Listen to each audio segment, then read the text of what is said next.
Барлықтарыңызға сәлем қыздар. Кіріп келген Рамазан айы баршамызға мүбәрәк болсын.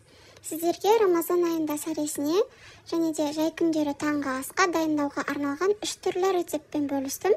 Бұл рецепттердің ерекшелігі өте тез дайын болады және де жеген кезде асқазаныңызға гастрономиялық ләззат сыйлайтын тағамдар болып есептеледі.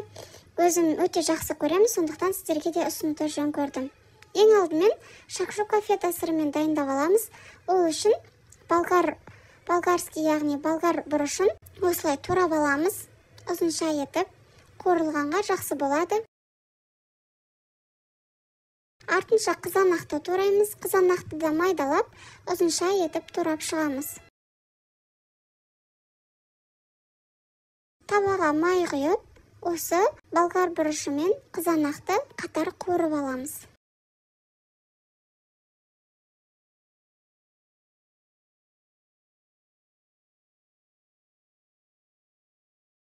Біраз етін өлтіріп қуырып алғаннан кейін үстіне тұзын сеуіп, одан кейін жұмыртқаны саламыз. Жұмыртқаның үстіне тағы да тұз сеуіп, артынша фета сырын орналастырамыз. Кез келген сырды қолдансаңыздар болады, бірақ фета сырымен өте дәмді болып шығады. Көп те кетпейді, 4-тен 1 бөлігі кетеді. Шакшуканың жанына салат дайындаймыз. Ол үшін салатный листьяны, осылай салат жапырағын бөліп аламыз қолымызбен, үзіп-үзіп, және маринадтауға кірісеміз.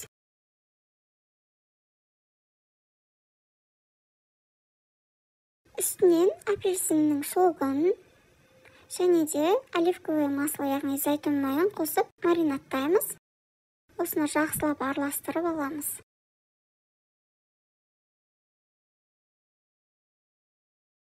Шакшуканы саламыз ыдысымызға және де артынша салатты қойып, үстінен помидор, яғни қызанақ қосып, осы кремді, соусты, бальзамический соус деп аталады, осыны құйып шығамыз.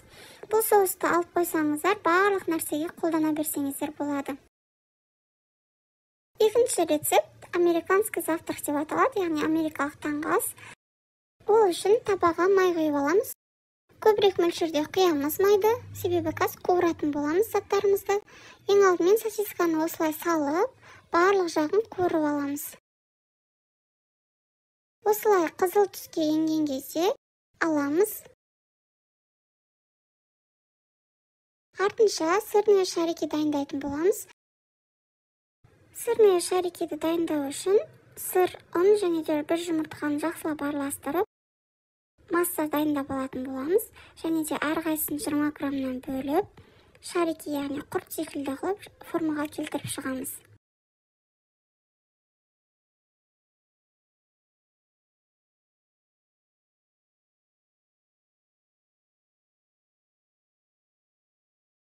Бізде шамамен 14-15 штук осындай сырный шарики шығады.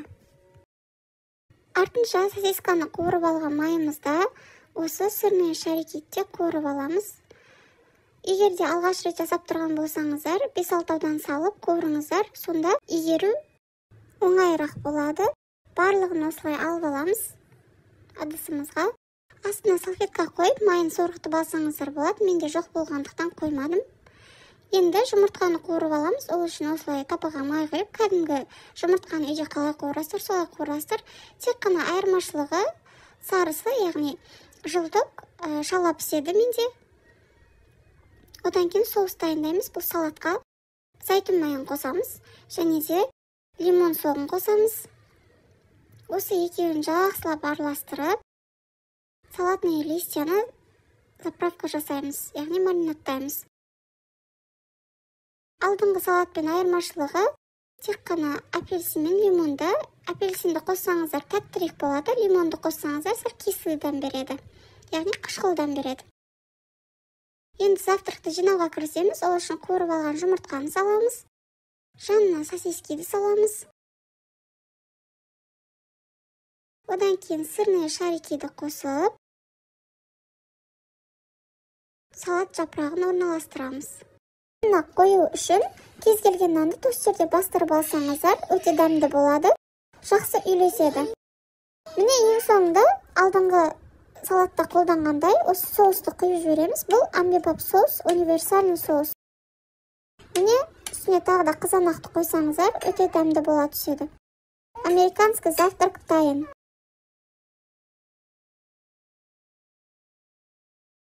Келесі кезекте түрік завтрагын дайындайтын боламыз, яғни турецкий завтрак, түрік таңғы асы. Ол үшін болгар бұрышын осылай турап шығамыз.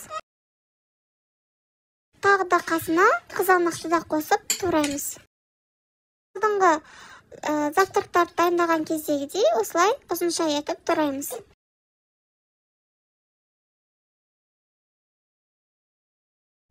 Табаға майды құйып, дәл алдыңғыдай қуырып аламыз.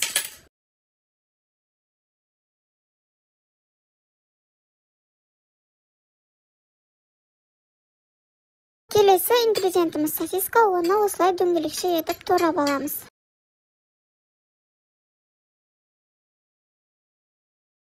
Қуырылып жатқан болгар бұрышы мен қызанақтың үстінен тұз себеміз. Артынша турап алған сосискамызды саламыз.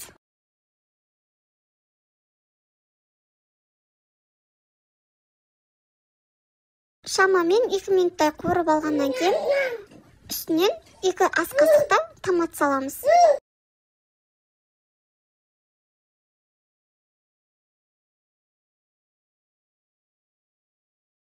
Артынша алдын ала қайнатылған ловия немесе консервідегі ловияны қосамыз. Сосын азғана қуырып, бір араластырып, үстінен кішкене су құямыз. Магазиннің, яғни дүкеннің томаты болса, қышқылдамы шықпас үшін жарты ас қасықта шекер қосып жібереміз, артынша жұмыртқа саламыз. Егерде 2 адамға дайындайтын болсаңыздар, 4 жұмыртқа кетеді. Үстінен тұз салып шығамыз. Жұмыртқасы піскенше бетін жауып, газдың астын тасалауға қоятын боламыз. Міне, дайын болды. Енді тарелкаға салып аламыз. Тарелкаға салғаннан кейін алдын ала дайындалған салат жапырағын салып, орналастырамыз. Үстіне фета сырын қойып жіберсеңіздер болады. Өте әдемі үйлеседі. Жанына тостерде булка нанды осылай тостерге басып алдым. Үстінен бальзамический соусты құйып, салатымызды дайын қылып шығарамыз. Міне біздің түрікше завтрагымыз, яғни түрікше таңғы асымыз дайын болды. Міндетті түрде сәресіне таңғы асқа жасап көруге кеңес беремін. Өте дәмді, құнарлы тағамдар болып есептеледі. Ресторанға таңғы ас ішуге барып қалсаңыздар да дәл осындай подачамен береді. Ресторанды үйде жасаңыздар. Менімен бірге болғандарыңызға рахмет. Каналыма тіркеліп, лайк басып, комментарий қалдырып, подписаться етуді ұмытпаңыздар.